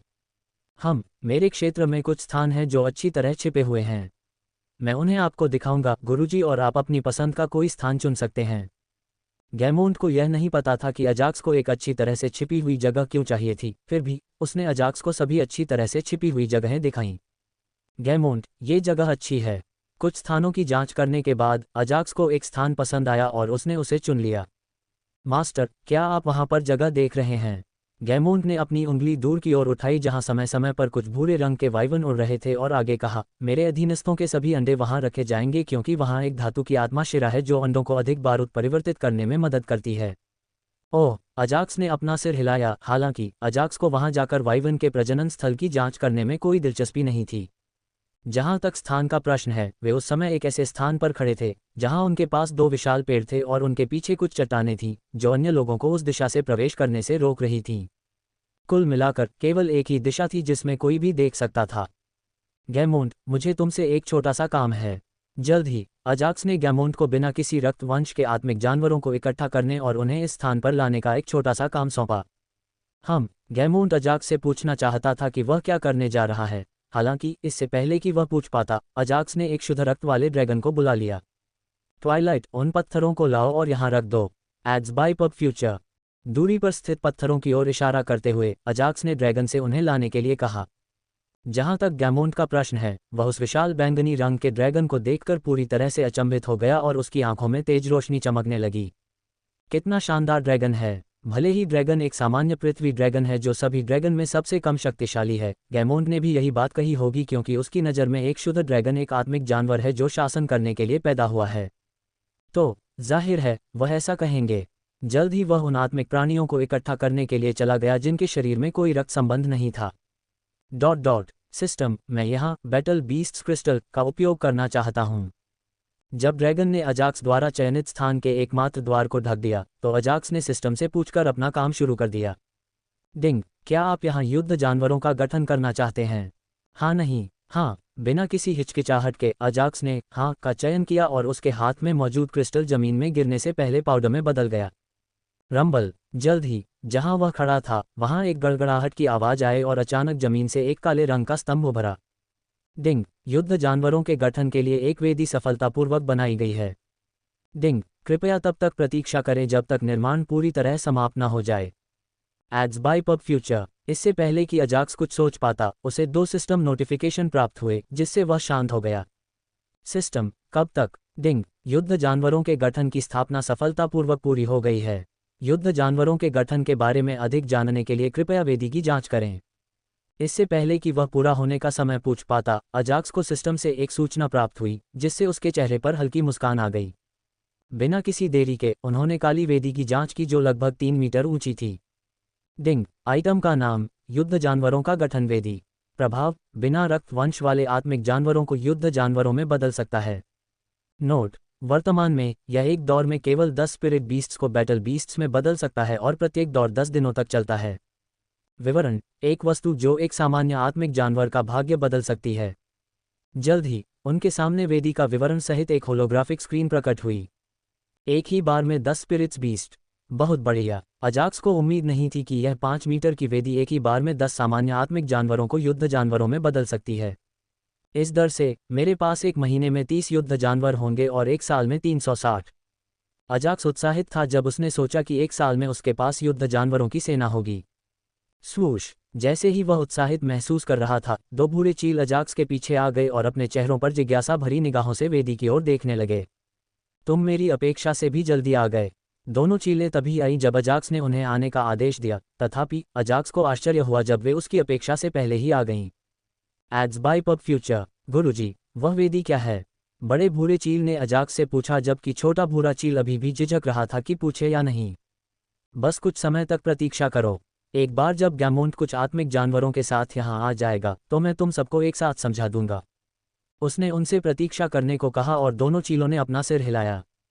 इसमें ज्यादा समय नहीं लगा क्योंकि गैमोंट अपने साथ 100 आत्मिक जानवरों को लेकर आया। वह अपने साथ बहुत सारे आत्मिक जानवर लेकर आया था।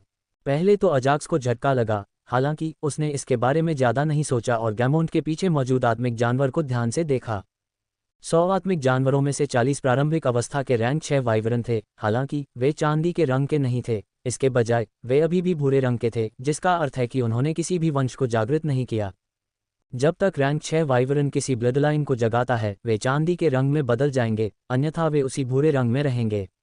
इसलिए एक नज़र में अजाक्स कह सकता था कि ये आत्मा जानवर युद्ध जानवरों के लिए अच्छा विकल्प थे।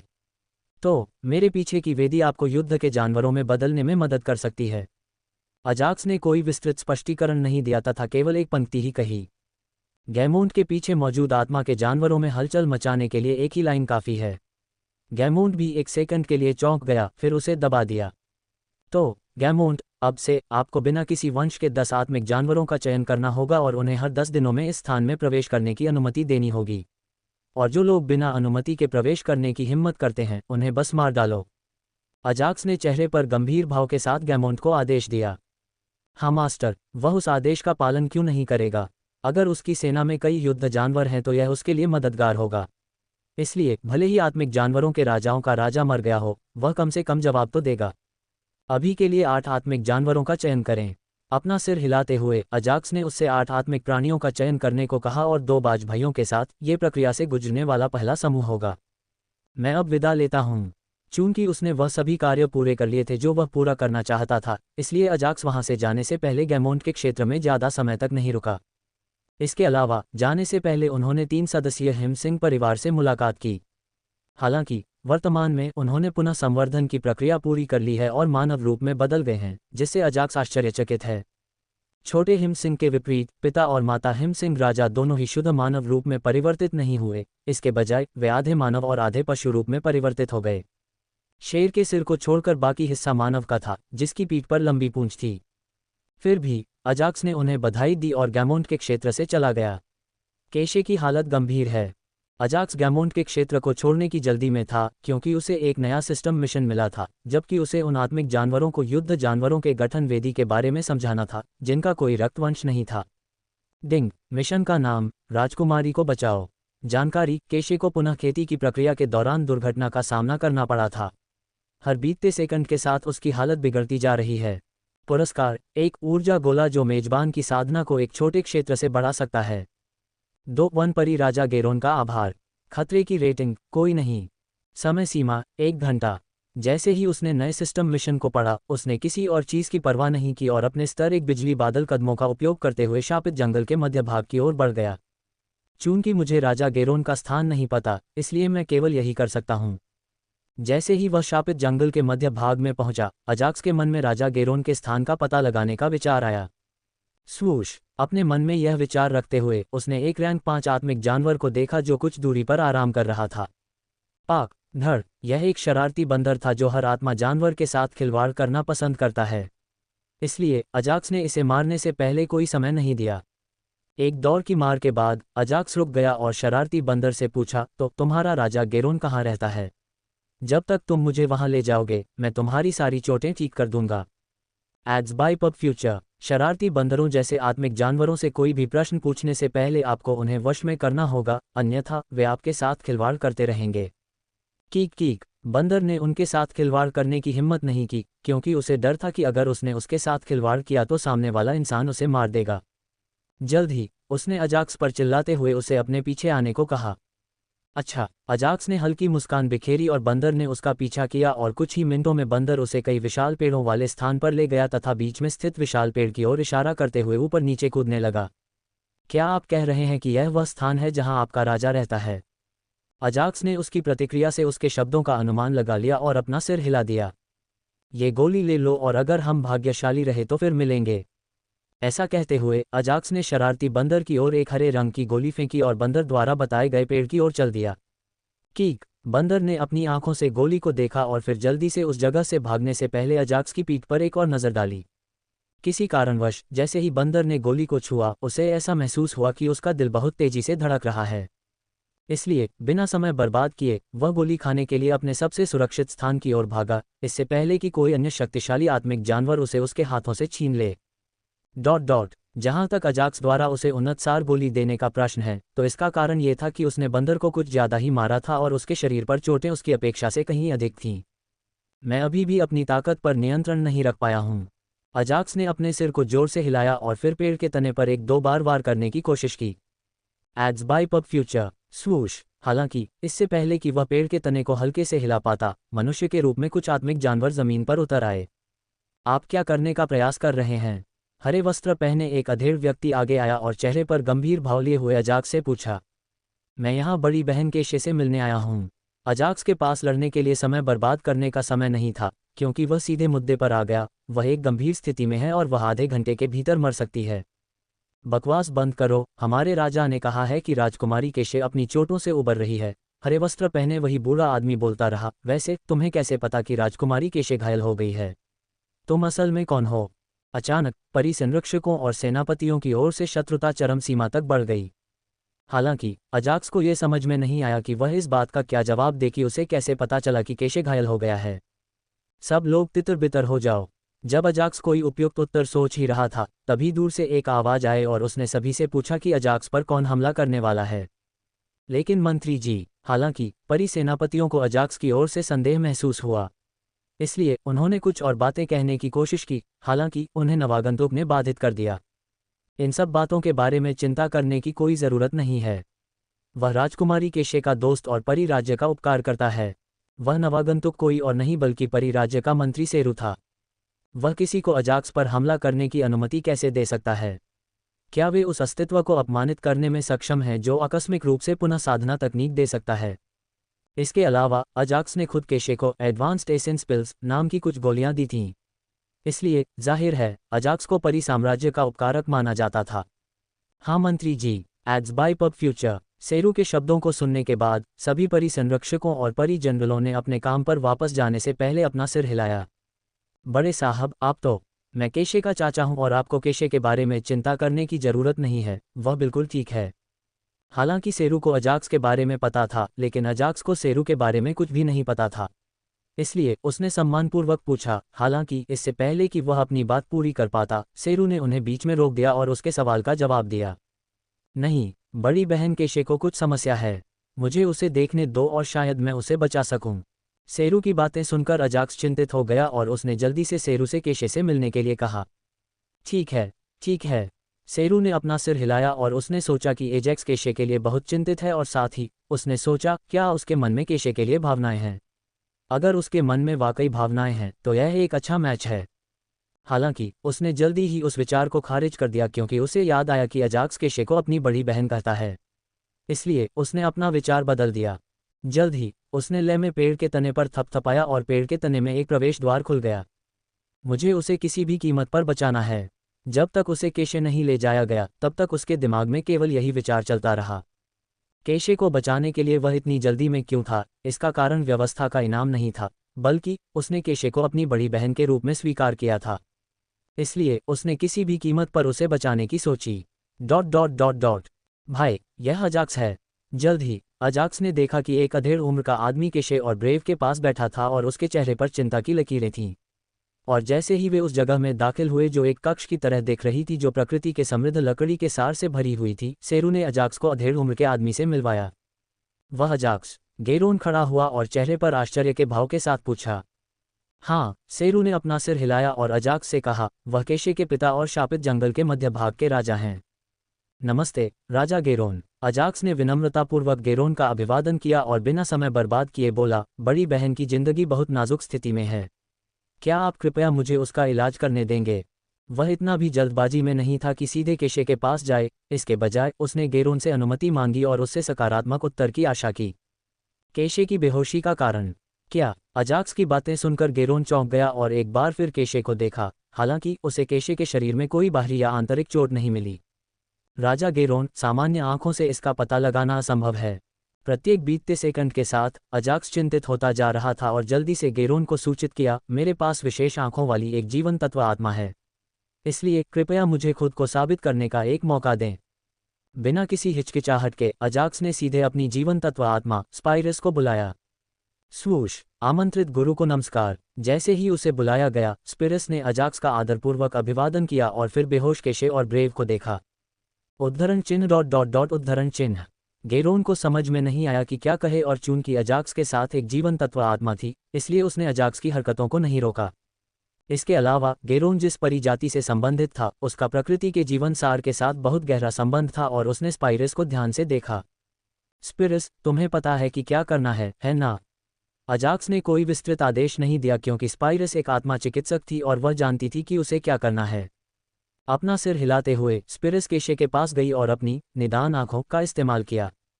Ads by PubFuture. जल्द ही स्पिरस की आंखें हरे रंग की रोशनी से चमक उठीं, क्योंकि वह ध्यानपूर्वक ये जानने की कोशिश कर रही थी कि केशे क्यों सो रहा था। केशे के पूरे शरीर की तलाशी लेने के बाद स्पाइरस ने दूसरे पत्थर के बिस्तर पर अंधेरे शेर राजा के शरीर की तलाश जारी रखी। हफ हफ। ज्यादा समय नहीं लगा और स्पिरस के चेहरे पर थकान दिखने लगी और वह सांस लेने लगी। क्या हुआ स्पिरस? क्या तुम्हें पता चला कि केशे को क्या हुआ है? अजाक्स ने जल्दी से स्पिरस से पूछा, जबकि गेरोन और सेरू भी चिंतित चेहरों से देख रहे थे। ओह, गहरी सांस लेते हुए स्पिरस ने बताया, हालांकि उसकी हालत सतह पर अच्छी लग रही थी, लेकिन ये बहुत गंभीर नहीं थी। क्या? जब गेरोन और सेरू ने उसकी बातें सुनी तो उनके चेहरे पीले पड़ गए। अब तक वे सोच रहे थे कि अजाक्स केशे के बारे में बहुत चिंतित है। हालांकि स्पिरस के शब्दों को सुनने के बाद वे शांत नहीं हो पाए। सोचने पर तो लगता है कि उसे अब तक जाग जाना चाहिए था, लेकिन वह अभी भी सो रही है। लगता है वे सच बोल रहे थे। यद्यपि वह उपचार करने में अच्छा नहीं था, फिर भी वह दूसरों के शरीर में कुछ गड़बड़ होने का पता लगाने में विश्वास रखता था। तथापि वह कुछ भी पता लगाने में असमर्थ था और उसने सोचा कि उसकी बेटी जागने पर थोड़ी थकी हुई होगी। मुझे नहीं पता कि क्यों, लेकिन उनकी आत्मिक चेतना क्षमताएं प्रकृति के सार की सहायता से धीमी गति से बढ़ रही थीं। हालांकि आपके द्वारा दी गई उपचारात्मक गोलियों से प्राप्त प्रकृति का सार उनकी आत्मिक चेतना क्षमता को बढ़ाने के लिए आवश्यक प्रकृति के सार की मात्रा की आपूर्ति करने में सक्षम नहीं था। स्पिरस ने बताना शुरू किया कि उसने निदानात्मक दृष्टि से क्या देखा था। क्या? Ads by PubFuture. Geron को आश्चर्य हुआ और वह जल्दी से अपनी बेटी की जांच करने गया और जब उसने पूरी तरह से आत्मिक चेतना पर ध्यान केंद्रित किया तो उसने देखा कि आत्मिक चेतना प्रति 10 मिनट में 1 इकाई बढ़ रही थी। यदि हम उन्हें 20 मिनट के भीतर जीवन ऊर्जा से भरपूर कुछ नहीं देते हैं तो वे मर जाएंगे, क्योंकि आत्मिक चेतना बहुत भूखी है और वह अपनी क्षमता बढ़ाने के लिए उनके जीवनसार को अवशोषित करना शुरू कर देगी। यदि ऐसा हुआ तो वे मर जाएंगे। यद्यपि स्पाइरस के शब्द थोड़े जल्दबाजी भरे लग रहे थे, लेकिन किसी के पास उससे झगड़ा करने का समय नहीं था और गेरोन ने जल्दी से अपने बड़े भाई से प्राप्त खेती के संसाधनों को निकाल लिया और उन वस्तुओं की खोज की जिनमें जीवन का भरपूर सार था। स्पिरस, क्या राक्षस आड़ू उनकी मदद करेगा? जब गेरोन अंतरिक्ष वलय में खेती के संसाधनों की खोज कर रहा था, तब अजाक्स ने स्पाइरस से पूछा। प्रणाली के अनुसार राक्षस आड़ू एक ऐसा फल है जो प्रचुर मात्रा में जीवन ऊर्जा से भरा होता है, जो किसी को भी सामान्य क्षेत्र से श्रेष्ठ सामान्य क्षेत्र में तुरंत पहुंचा सकता है। इसके अलावा वह काफी भाग्यशाली है कि उसके भंडार में एक विशाल आड़ू है, जिसे उसने सामान्य क्षेत्र में पहुंचने पर अपने लिए उपयोग करने के बारे में सोचा। हालांकि किसी और की जिंदगी की तुलना में उस फल से अपनी ताकत बढ़ाना उसके लिए कोई मायने नहीं रखता था, इसलिए उसने केशे को देने में संकोच नहीं किया, जो उसके प्रति दयालु था। क्या? गेरोन और सेरू एक बार फिर अजाक्स के शब्दों से चौंक गए, क्योंकि वे जानते थे कि एक राक्षस आड़ू एक इंसान के लिए कितना महत्वपूर्ण है। बेशक इससे मदद मिलेगी। स्पिरस ने गेरोन और सेरू के आश्चर्य भरे भावों की परवाह किए बिना अपना सिर हिला दिया। हालांकि यदि आप उन दोनों को बचाना चाहते हैं तो आपके पास 2 विशालकाय आड़ू होने चाहिए, गुरुजी। हालांकि इससे पहले कि कोई भी उत्साहित होकर मुस्कुरा पाता, स्पाइरस के अगले शब्दों ने उन्हें नाराज कर दिया। डिंग एड्स बाय पब फ्यूचर। जब राक्षस आड़ू को विभाजित किया जाएगा तो उसके अंदर की जीवन ऊर्जा उसके आसपास के वातावरण में गायब हो जाएगी। अचानक व्यवस्था ने प्रकृति का कोई सार ग्रहण किए बिना ही उसे उत्तर दे दिया। क्या उन दोनों को बचाने के लिए कोई अन्य उपाय हैं? चून की प्रणाली बिना किसी प्राकृतिक तत्व के उसकी मदद कर रही थी, इसलिए उसने अगला प्रश्न इस उम्मीद से पूछा कि प्रणाली उसकी स्थिति का फायदा नहीं उठाएगी।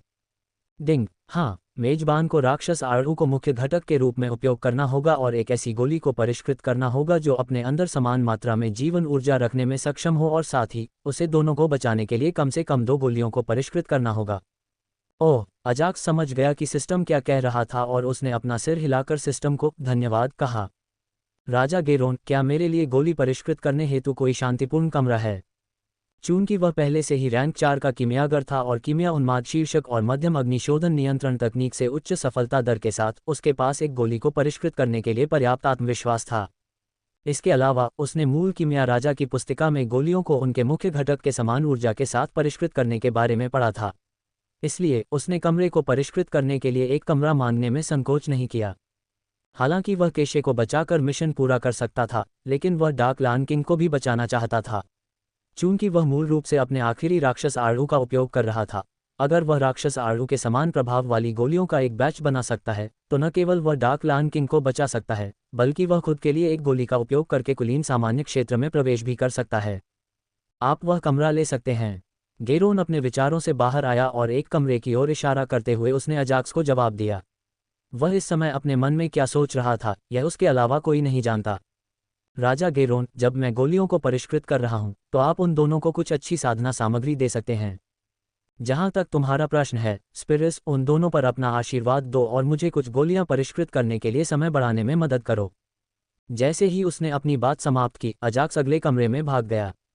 अजाक्स को मेसन की पारिवारिक गाइड बुक से एक रेसिपी का उदाहरण लेकर अपनी स्वयं की रेसिपी बनानी थी और उसे कीमिया राजा से प्राप्त बुनियादी कीमिया गाइड की तकनीकों का उपयोग करना था। इसके लिए उसे कुछ समय चाहिए था और उसे यकीन था कि राक्षस आड़ू से गोलियां बनाने और उन्हें परिष्कृत करने की पूरी प्रक्रिया में निश्चित रूप से 20 मिनट से अधिक समय लगेगा। हाँ, गेरोन और स्पाइरस ने अपना सिर हिलाया और बिना समय बर्बाद किए जल्दी से वही किया जो अजाक्स ने सुझाया था। राक्षस आड़ू का उपयोग करके गोलियों को परिष्कृत करना। विशाल वृक्ष के एक कमरे के अंदर। Gloam angelica, night ambrosia, arctic bloom. Ajax ने अपने कीमिया ज्ञान के माध्यम से खोज की और उन कीमिया अवयवों की प्रतिक्रियाओं की सावधानीपूर्वक गणना करने के बाद वह एक निष्कर्ष पर पहुंचा। अवयवों के गुणों के अनुसार अजाक्स ने 3 अवयवों का चयन किया जो गोली में जीवन ऊर्जा और मुख्य अवयव के गुणों को बढ़ा सकते थे। इसके लिए उन्हें तीनों सामग्रियों को एक ही समय में परिष्कृत करना पड़ा और उनके सार को अच्छी गुणवत्ता वाले पानी में मिलाना पड़ा। जहां तक अच्छी गुणवत्ता वाले पानी की बात है तो मैं मिनी थंडर पूल का पानी इस्तेमाल कर सकता हूं। अजाक्स ने अपना आत्मविश्वास बढ़ाने के लिए कुछ बार अपने मन में कीमिया शोधन प्रक्रिया की गणना शुरू की। सौभाग्य से मेरे पास शोधन कार्य शुरू करने के लिए आवश्यक सभी सामग्रियां मौजूद हैं। अजाक्स को सचमुच लगा कि वह भाग्यशाली है कि उसके पास सभी आवश्यक सामग्रियां मौजूद थीं और उसने सोचा, अगर मैं घोटालेबाज को आयामी दरार में नहीं लूटता तो मेरे पास ग्लूम एंजेलिका नहीं होती, और अगर लाइटनिंग हॉक जनजाति नहीं होती तो अन्य दो सामग्रियां ज़ोरोचेस्टर प्रांत में मिलना बहुत मुश्किल था। फिर भी मैं उसी गुण वाले अन्य तत्वों का उपयोग करता। हालांकि इससे गोली की प्रभावशीलता कम हो जाती, लेकिन इससे कोई खास फर्क नहीं पड़ता। अजाक्स ने चुपचाप अपने मन में सोचा, परिष्कृत करने का समय आ गया है। अंततः अजाक्स ने अन्य सामग्रियों के साथ मॉन्स्टर पीच का उपयोग करके गोलियों को परिष्कृत करने का विचार किया। हालांकि अचानक उसके दिमाग में एक विचार कौंधा जिससे वह दुविधा में पड़ गया। विचार यह है कि मैं उत्प्रेरक के रूप में मिश्रण में मध्य स्तर का स्पिरिट स्टोन क्यों न मिलाऊं। इस विचार का कारण उन्नत सार गोलियां थीं। जब वह सार गोलियों को परिष्कृत कर रहा था तो उसने मध्य स्तर का स्पिरिट पत्थर मिला दिया, जिससे सार गोलियों की प्रभावशीलता कई गुना बढ़ गई। Ads by PubFuture. इसके अलावा मध्य स्तर का स्पिरिट स्टोन किसी अज्ञात कारण से शोधन की सफलता दर को बढ़ा देता है। इसलिए बिना किसी हिचकिचाहट के उन्होंने एक मध्यम स्तर का स्पिरिट स्टोन जोड़ने के बारे में सोचा। स्वूश। जल्द ही उन्होंने मध्यम अग्नि शोधन तकनीक का उपयोग करना शुरू कर दिया और प्रकृति का सार उनके शरीर से बाहर आने लगा। अग्नि मेरे हाथों का विस्तार होनी चाहिए। आग ही कड़ाहा होना चाहिए। Dot dot dot dot. बुनियादी अग्निशोधन तकनीक को मध्यम अग्निशोधन तकनीक में उन्नत करने के बाद अग्नि के बारे में उसकी समझ भी बढ़ गई, जैसा कि उसने खुद से कहा, जब तक कि अग्नि एक कढ़ाई में परिवर्तित नहीं हो गई। रात्रि अमृत के 2 डंठल, ग्लूम एंजेलिका का 1 डंठल और 2 आर्कटिक फूल खिलते हैं। जल्द ही उन्होंने 3 सामग्रियों को उचित अनुपात में कढ़ाई में डाला और उनका सार एकत्रित करने के लिए उन्हें परिष्कृत करना शुरू कर दिया। वर्तमान में एजैक्स एसेंस कलेक्टर नामक विधि का उपयोग कर रहा है। इस विधि में सभी सामग्रियों को कढ़ाई में डाला जाता है और जब तक कीमियागर आग को ठीक से नियंत्रित करता है तब तक सभी सार सामग्री से बाहर निकलकर अपने आप मिल जाते हैं। सामग्री के अवशेषों के लिए वे लौ के लिए ईंधन के रूप में कार्य करेंगे और प्रक्रिया में बाधा नहीं डालेंगे। 1 लीटर पानी। Ads by PubFuture. जब उसे लगा कि सभी सामग्री मिश्रित हो गई है तो अजाक्स ने मिनी थंडर रियल्म पूल से 1 लीटर पानी डाला, जिसे उसने पहले से तैयार कर रखा था। शश गुल गुल गुल। जैसे ही उसने वज्रलोक के तालाब का पानी अग्नि से बनी भट्टी में डाला, वह उबलने लगा। अब इस राक्षस आड़ू को परिष्कृत करने का समय आ गया है। एक विचार के साथ एक राक्षस आड़ू उसके हाथ में प्रकट हुआ और उसी समय फल को निगलने से पहले आग उसके हाथ से निकल गई। मुझे राक्षस आड़ू से सार निकालते समय सावधान रहना होगा। उस समय उन्हें अपना ध्यान 2 भागों में बांटना पड़ा, एक प्रमुख और एक गौण। मुख्य ध्यान राक्षस आड़ू निकालने पर होगा, जबकि छोटा ध्यान अग्नि कढ़ाई पर होगा। यदि उसने राक्षस आड़ू का सार निकालने में गड़बड़ी की तो सब कुछ व्यर्थ हो जाएगा, क्योंकि राक्षस आड़ू से सार निकालना अन्य कीमिया सामग्री से सार निकालने की तुलना में अलग है। फिर भी कीमिया पागल शीर्षक की मदद से वह जानता था कि उसे क्या करना था। डिंग। एक विशेष फल, राक्षस आड़ू से सार निकालना। डिंग। मेज़बान को लॉटरी में एक मौका दिया जाता है। जैसे ही उसने निष्कर्षण पूरा किया, सिस्टम ने उसे लॉटरी का मौका दिया, जिससे उसे हल्की सी मुस्कान मिली। हालांकि उसने आराम करने की हिम्मत नहीं की और उसने प्रक्रिया के अगले चरण को जारी रखा, जो कि कढ़ाई में सार जोड़ना था। शेक। जैसे ही उसने राक्षस आड़ू के सार को अन्य सार और थंडर रियल्म के पूल के पानी से भरे कढ़ाई में डाला, आग कढ़ाई हिलने लगी, जैसे कि प्रतिक्रिया अस्थिर थी और यह किसी भी समय फट सकती थी। Ads by PubFuture. ये देखकर वह चिंतित हो गया और उसने जल्दी से एक मध्यम स्तर का आत्मा पत्थर आग के बर्तन में फेंक दिया। जल्द ही अग्नि का कड़ाहा हिलना बंद हो गया और स्थिर हो गया। इस मध्यम स्तर के स्पिरिट स्टोन के बाद मेरे पास अपनी इन्वेंट्री में केवल एक और होगा। मैं कसम खाता हूँ, मुझे उन्नत सार गोलियों को परिष्कृत करने के लिए शेष मध्य स्तर के स्पिरिट स्टोन का उपयोग करना चाहिए। वास्तव में उसने उन्नत सार गोली को परिष्कृत करने के लिए मध्य स्तरीय स्पिरिट स्टोन को संग्रहित किया था। हालांकि उसने पहले से ही 3 में से 2 मध्य स्तरीय स्पिरिट स्टोन का उपयोग कर लिया था, जिसके कारण उसके पास केवल एक मध्य स्तरीय स्पिरिट स्टोन बचा था। इसलिए उन्होंने शपथ ली कि वे इसका उपयोग केवल उन्नत सार गोलियों को परिष्कृत करने के लिए ही करेंगे। फिर भी उन्हें खुशी होगी यदि जिन गोलियों को वे परिष्कृत करने जा रहे हैं उनका उन पर कुछ अतिरिक्त प्रभाव होगा। जलाना। मध्य स्तर के स्पिरिट स्टोन को फेंकने के बाद आग का कड़ा पूरी तरह से सील हो गया और आग ने फालमे की तीव्रता को बढ़ाना शुरू कर दिया। टिंग। ओह। ठीक 10 मिनट बाद उसने एक आवाज़ सुनी, जिससे उसने राहत की सांस ली। जहां तक अग्नि कड़ाह के अंदर की गोलियों का सवाल है, उन्हें पूरा विश्वास था कि कीमिया प्रक्रिया सिस्टम अधिसूचना के बिना भी सफल रही थी। इसके अलावा उसे यकीन था कि उन गोलियों के अंदर 2 से अधिक गोलियां थीं, जिससे वह अनजाने में ही कान से कान तक मुस्कुराने लगा। डिंग। जल्द ही उसका सिर डिंग डिंग की आवाज़ों से भर गया। हालांकि उसने उनकी परवाह नहीं की और जल्दी से आग के बर्तन से गोलियां इकट्ठी करके कीमिया की बोतलों में भर ली और चेहरे पर उत्साहित मुस्कान के साथ कमरे से बाहर निकल गया। अनंत उद्यान के गुप्त क्षेत्र में अभी केवल 12 घंटे ही हुए हैं और वे पहले ही कई छोटे छोटे क्षेत्रों में प्रगति कर चुके हैं। जब तक वे इस गति को बनाए रखेंगे, वे सामान्य क्षेत्र के शिखर तक पहुंच सकते हैं। भले ही सार पूल की प्रभावशीलता कम हो जाए, लेकिन सामान्य क्षेत्र के स्तर 8 की साधना तक पहुंचना हर किसी के लिए बहुत संभव है। सभी घुमक्कड़ साधकों ने एक तालाब को देखा जो पूरी तरह से प्रकृति के सार से बने धुंध से भरा हुआ था और आपस में चर्चा की। जहां तक लेवी का सवाल है, वह निश्चित रूप से चैंपियंस प्रतियोगिता में शीर्ष 10 में प्रवेश करेगा। वे लेवी की साधना की गति से हैरान थे। दूसरों की तुलना में उसकी साधना प्रतिभा शुरू में बहुत अधिक थी और एक उपयुक्त स्वर्ग ग्रेड साधना तकनीक के साथ ये और भी बढ़ गई। इसके अलावा उन्होंने सोचा कि चूंकि उनकी साधना पहले से ही स्तर 3 अभिजात सामान्य क्षेत्र थी, इसलिए उनकी प्रगति धीमी होगी। हालांकि उन्होंने पहले ही केवल 12 घंटों में स्तर 4 अभिजात सामान्य क्षेत्र के मध्य चरण में प्रवेश कर लिया था और अगले 12 घंटों के भीतर वह निश्चित रूप से स्तर 5 अभिजात सामान्य क्षेत्र में प्रवेश कर जाएगा।